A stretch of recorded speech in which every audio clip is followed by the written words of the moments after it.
খুন সহ ডাকাতি মামলার যাবজ্জীবন সাজাপ্রাপ্ত আসামি গ্রেফতার।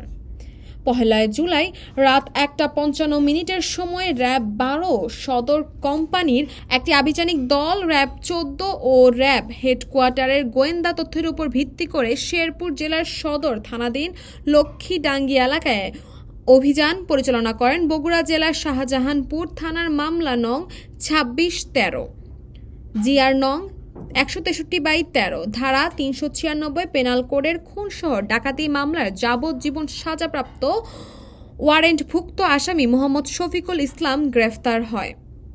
বয়স তার 34 বছর। সে সময় তার থেকে মোবাইল ফোনও জব্দ করা হয়।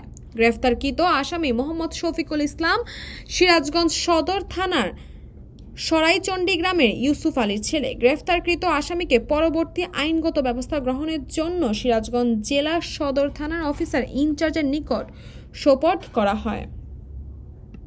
তাসবিয়া তাবাসসুম, সময়।